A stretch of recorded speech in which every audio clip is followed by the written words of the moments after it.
What's going on, everybody? This is Stubbs from Retro Handhelds. Wanted to give a quick impressions of the RG353V from Anbernic, and this just came in today. This was a review unit donated to us, and here we have the 353V in action. Feels pretty similar to the RGB20S, but way better on those shoulders.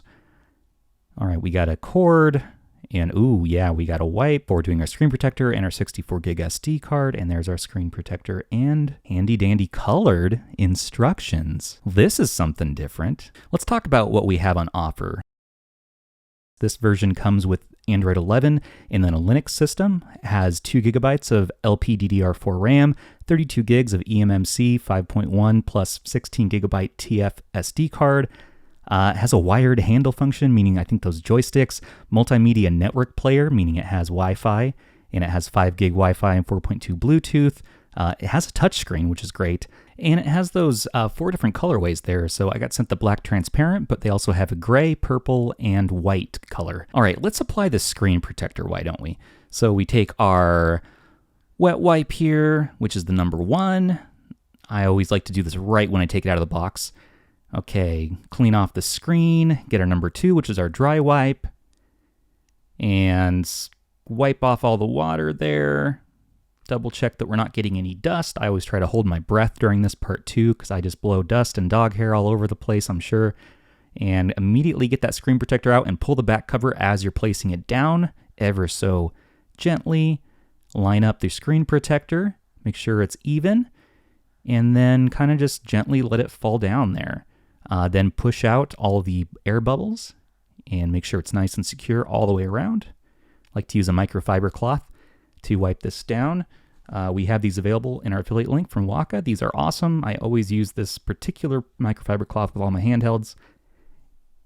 And just clean it off, make it look nice and good. And look at this. We got a good application here. I don't see any spots of dust underneath the screen. All right, let's get back to doing impressions, all right? Oh, so it came with this generic 64 gig SD card.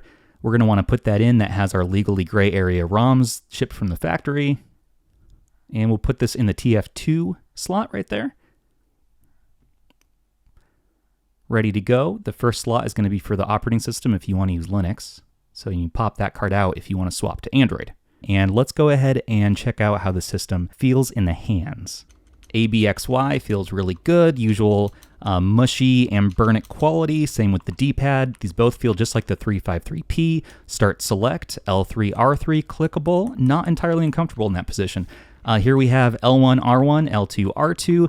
This looks like the RGB20S, but the quality is much better feeling. Those feel really, really good. Wow. Combine that with the nice, comfortable, familiar Anbernic face button and D-pad, and I would say I'm pleasantly surprised. I like to feel this more than the 353P so far. It's a comfortable weight and a comfortable size. I was thinking these thumbsticks would be way more uncomfortable than they were, but you actually is fairly comfortable if you grip the L2, R2 in a certain way. Here we have volume up and down. On the bottom here we have USB-C. On the top we have USB-C, HDMI out, and a little headphone jack. On the right, of course, you have power button and your reset button. And let's turn it on. Okay, it boots into the Anbernic version of Emulec here. We have a whole bunch of systems. Let's try out a few games. So here's PlayStation 1. On the Linux side, we have Castlevania Symphony of the Night, currently one of our games of the month. Is not bad. The speakers on this thing are not bad either. We have this, I believe, mono speaker there. And it sounds pretty strong. It's not the most amazing clarity in the world, but it definitely serves in the high end. And mids and bass is not too bad for what it is. So I like having front-facing speakers rather than firing down. But you know what people really want to see. They want to see what these dual sticks are like in action. People really want to see what these dual sticks are like in action. So let's find some Ape Escape. Unfortunately, they don't have Ape Escape included on here, which is great, legally speaking. Let's shut this down and boot into the Android side of things. So again, to boot into Android, what you want to do is pop out that SD card. There's also a hotkey function to bypass the SD card at boot up. All right, everybody, and let's take a look at the Android side of things. So here in the Android 11 ROM, just looking around, there's lots of default built-in emulators and settings. There's an Android front end as well that Anbernic should have on here. We'll dive into that in another video. Again, you can see it has touchscreen, which is great. It's really tough to navigate Android without the touchscreen. And we are ready to rock and roll on Ape Escape.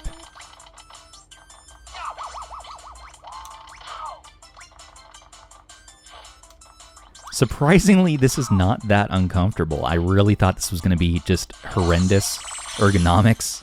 I mean, everything points to it. But if you hold the controller and you hold the handheld in a certain way here, where you have your claw grip kind of confidently pushed forward like that, holding the L2 and R2, the grip is not entirely uncomfortable. I wouldn't say it's the most amazing comfortable thing in the world, but it's serviceable, definitely.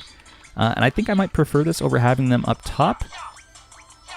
We will show off what that looks like in our review video coming up, compare it to the RGB20S and similar devices of this style. But I mean, I'm playing Ape Escape, the buttons feel good, nice tactile clickiness, sounds good, looks good, performing well, no dips, and we'll dive deeper into higher performance gameplay in another video. But really just wanted to do a quick impressions and show everyone what Ape Escape played like on here.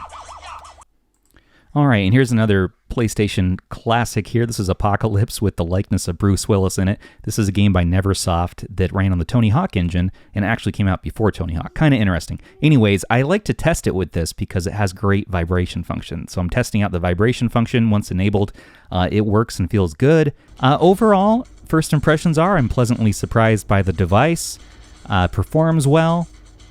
I will have to do a deep dive to get a full review going to know if I love it or not, but so far I'm liking it probably more than the 353P. It's nice and easy to use, lightweight, very pocketable, and the joysticks actually feel pretty good. But other than that, that's pretty much all I wanted to say on this today. Just give a quick overview of the 353V from Anbernic. What do you think? Let us know in the comments. Don't forget to like, comment, and subscribe. We will have more content on the way. And if you want to support the channel and what we do here and already plan to buy one of these devices, go ahead and pick one up from our affiliate link in the description. Take care of your handhelds, everybody, and each other.